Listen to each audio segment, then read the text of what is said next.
বাচ্চাদের টিফিনে হোক বা রাতের ডিনারে এই রকম পিঙ্ক পাস্তা যদি আপনারা বাড়িতে সহজেই বানিয়ে নিতে পারেন তাহলে বাড়ির সকলে কিন্তু খুব খুশি হয়ে যাবেন। হ্যালো এভরিওয়ান, অসীমার কিচেনে আপনাদের সকলকেই স্বাগত। এই পাস্তা বানানোর জন্য প্রথমে আমি কড়াইতে নিয়ে নিয়েছি 500 মিলিলিটার মতো জল। তার মধ্যে আমি দিয়ে দিলাম 1 টেবিল চামচ মতো নুনটা দিয়ে ভালো করে জলটা ফুটে উঠলে তার মধ্যে আমি দিয়ে দিলাম 2 চামচ মতো অলিভ অয়েল। আপনারা অলিভ অয়েলের পরিবর্তে সাদা তেলও ব্যবহার করতে পারেন। এই নুন আর সাদা তেল কিন্তু অবশ্যই দিতে হবে। আর এখানে তারপরে দিয়ে দিলাম 200 গ্রাম মতো পাস্তা দেওয়ার পরে যে জলের মধ্যে স্টার্চটা তৈরি হয়েছিল সেটাকে আমি তুলে নিলাম খানিকটা কাপের মধ্যে। এখানে আমি 100 মিলিলিটার মতো জল তুলে রাখলাম। এটা আমি পরে কিন্তু পাস্তাতে ব্যবহার করব। এরপরে বাকি জলটুকুতে মধ্যেই পাস্তাটাকে আরেকটু সেদ্ধ হতে দিলাম। যতক্ষণ না এটা সেদ্ধ হচ্ছে ততক্ষণ আমি একটা টমেটোর পিউরি বানিয়ে নেব। এর জন্য নিয়ে নিলাম আমি এখানে 3টে টমেটোগুলোকে ভালো করে টুকরো করে কেটে নিয়ে তারপরে মাঝের বীজের অংশগুলো ফেলে দিলাম। বীজের অংশগুলো আমি এখানে ব্যবহার করব না, তাহলে টমেটোর পিউরিটা খুব জলজলে হয়ে যাবে। সেই জন্য এটাকে আমি বাদ দিয়ে দিলাম। 3টে টমেটো এইভাবে কেটে নেওয়ার পরে আমি এটা একটা মিক্সার গ্রাইন্ডারে ভালো করে ঘুরিয়ে এটার একটা মিহি পেস্ট তৈরি করে নিলাম। এই টমেটো পিউরিটাই আমি কিন্তু পাস্তাতে ব্যবহার করব। আমি আলাদা কোনো সস বা অন্য কিছু ব্যবহার কিন্তু করব না। টমেটোর পিউরিটা তৈরি হয়ে গেলে আমি অন্যদিকে গ্যাসে দেখুন পাস্তাটা আমার অলমোস্ট সেদ্ধ হয়ে গেছে।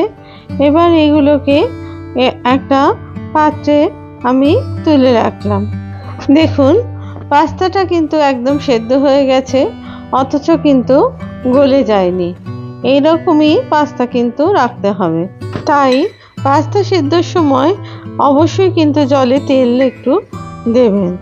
এরপর আমি কড়াইতে দিয়ে দিলাম 5 চামচ মতো অলিভ অয়েল। আপনারা অলিভ অয়েলের জায়গায় সাদা তেলেরও ব্যবহার করতে পারেন। এর মধ্যে এবার দিয়ে দিলাম 3টে মাঝারি সাইজের কুচনো পেঁয়াজ আর 2টো কুচনো কাঁচা লঙ্কা।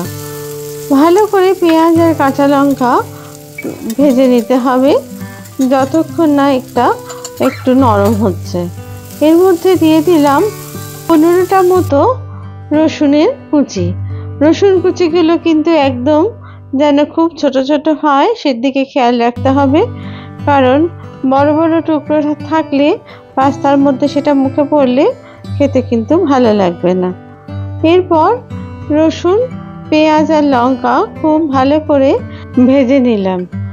যতক্ষণ না এর মধ্যে একটা লালচে রং ধরছে ততক্ষণ কিন্তু এটা ভাজতে হবে। গ্যাসের আঁচ কিন্তু মিডিয়াম টু হাই ফ্লেমেই রাখতে হবে, কারণ এই রান্নাগুলোতে গ্যাসের ফ্লেম কিন্তু একদমই লো করা যাবে না। অনবরত নেড়ে যখন দেখুন একটা ব্রাউন কালার বা লালচে রং ধরেছে তখন দিয়ে দিলাম আমি এর মধ্যে টমেটো পিউরিটাকে। খুব ভালো করে টমেটো পিউরিটাকে এর সাথে ভাজতে হবে যতক্ষণ না টমেটো পিউরি পাশ থেকে তেল ছাড়তে শুরু করছে। এর মধ্যে দিয়ে দিলাম আমি 1 চামচ মতো নুনটা অবশ্যই আপনারা আপনাদের স্বাদ অনুযায়ী দেবেন। আর দিয়ে দিলাম বড় চামচের 1 চামচ গোলমরিচের গুঁড়ো। নুন আর গোলমরিচ দেওয়ার পর আবার টমেটো আর পেঁয়াজ রসুনগুলোকে ভালো করে ভাজতে থাকলাম। দেখুন আস্তে আস্তে পাশ থেকে তেল ছাড়তে শুরু করেছে। এই সময় আমি দিয়ে দিলাম 100 মিলিলিটার মতো ক্রিম। খুব ভালো করে এটা নাড়তে হবে। আর তার মধ্যে দিয়ে দিলাম আগে থেকে তুলে রাখা যে পাস্তার জলটা ছিল সেটা ভালো করে নাড়িয়ে মিশিয়ে নিয়ে তারপরে এর মধ্যে দিয়ে দিলাম আমি সেদ্ধ করে রাখা পাস্তাগুলো। এবার যখন পাস্তাটা ফুটে উঠবে তখন খুব ভালো করে এটা নাড়তে হবে।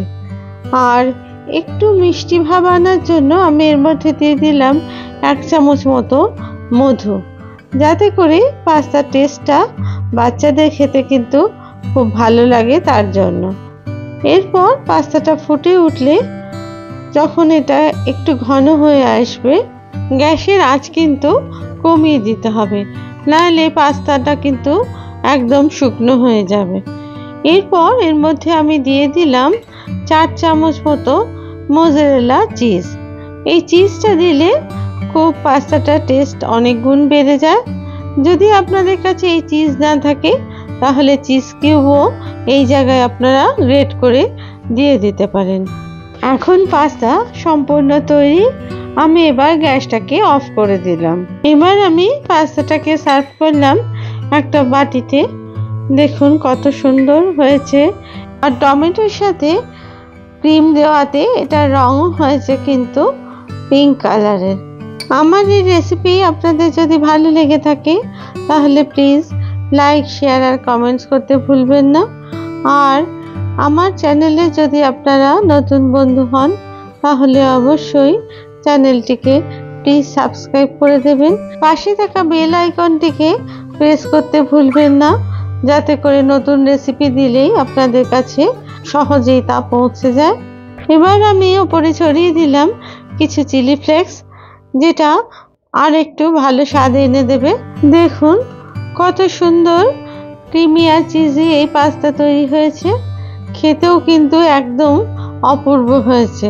আবার নতুন রেসিপি নিয়ে আমি আপনাদের কাছে হাজির হব। সবাই ভালো থাকবেন। ধন্যবাদ।